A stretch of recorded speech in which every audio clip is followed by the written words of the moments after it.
Hello everybody, this is Toys R Us, and for this special figure showcase we're going to be looking at an Autobot triple changer, Sandstorm. What we'll do with this video, we'll have a quick look at him in all three of his modes, and that way that can hopefully help you decide on how you want to display him. I'll show you the accessories and the attachments that come with him so you can make sure that yours is complete. I'll point out a few things that you need to be aware of if you're after purchasing one for yourself, and also as I'm lucky enough to have a couple of different types of packaging, we can have a look at the artwork and the battle scenes on them. Before we get started, I want to thank everybody for all their support this year with their likes, comments and of course subscriptions. And if anybody out there who's new has just caught this, or if you're already watching and not a subscriber, if you'd like to hit that subscribe button for me now please, as it really does help the channels out. Okay, let's get started. So as I've just mentioned, his name is Sandstorm and he was released in 1986 as part of Series 3, or maybe known as a Wave 3, what they're referred to as now, of the Generation 1 continuity of Transformer figures. And here he is in his robot mode, and the robot mode does look impressive. I think the colour scheme is brilliant. I think the colour scheme, for the fact that the figure's called Sandstorm, just fits 100%. Now obviously you can sort of tell that he's going to be some form of vehicle when he's in his robot mode, because you can see the wheels, but with it being an old toy, I say it's by the by. The main gimmick, the whole purpose of this toy is the fact that, you know, this robot can turn into two other modes, and that's an amazing feat for them to be able to do. So unfortunately though, because of that, the articulation suffers. So we've got a bit of movement here. It would be the bicep or the elbow. This front shouldn't really come down if you're keeping him in robot mode, but this is quite a stiff, unused toy. In some of the earlier versions, I actually, funnily enough, haven't got one. These toes were die cast, so that's something to be aware of. It doesn't mean that it's a KO or defective. It'll look slightly darker than that. One thing to be aware of is that the joint here in the leg, just above, I suppose, where the knee is, sometimes these get really loose and they can slot down, and it really makes it a struggle to get them to balance. I think he looks like he's just about to go, actually, now I've said that. So that's one thing to be aware of, definitely, if you want to display him in his robot mode. Another thing as well to look out for, of course, and you can tell, is the stickers. There's a lot of stickers on this figure and it just makes him look really good. So you've got the sticker on his chest there, these big stickers around the shins and the bottom of his legs, and I'll show you how much they play a part in the other modes as well. But I think, again, robot mode, he looks fantastic. Let's have a quick look at his gun. There's his gun. So that's what you're looking for. He does only have this one particular accessory. However, if we look at another alternate mode, if we look at the helicopter, you've obviously got 4 rotor blades which need to be intact, and we've got a little bit of the tail there as well. So that's something to be aware of. The helicopter is pretty good, actually. You know, it does look like a helicopter. It does manage to encase most of the things. I mean, it's okay with the wheels there because, of course, it's got to have some landing gear itself. The stickers on this obviously will be the front windows though, so, and over the top there, so they do play some part of it. And it does, again, I think it looks really good, and it does all slot and clip together really well.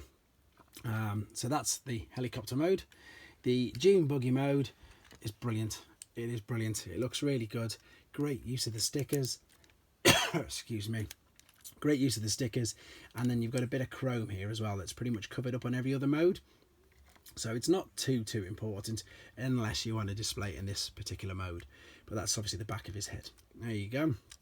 So the chrome's really important there. You've got a teeny bit of it in the wheels there, I suppose, as well. But it's most definitely more important right there on the back as that engine. And this Dune buggy mode, again, I think it looks really good. The alternate modes, again, are fantastic. And I think as well, with his name, the name Sandstorm just suits the alternate modes as well. Great figure, of course. As I said, he was quite popular in the Sunbow cartoon as well. What we're going to do now, we're going to have a quick look at some of the packaging that I've got with him. I'm just going to put these down here. The 2 gold boxes I'll come to in a second because they're later releases. But this is an original 1986 box, and this is actually a Canadian box. So the beauty of the Canadian boxes is you've got the English at the top, and then the I suppose it's the French name underneath. So he was also known as Sirocco. And you can see you've got the dual language on these. So you've got the English, oh, excuse the glare, and the French. And I'll show you some of the things that come with it as well in a second, just show you the difference. And this is also what's known as the poster box edition. So when this was brand new, it did have a glow-in-the-dark poster, and they did have just a standard box without this on the side. That's just another particular variant, and anybody who watches this channel probably knows that I like different variants, and I do try and get as many as I can.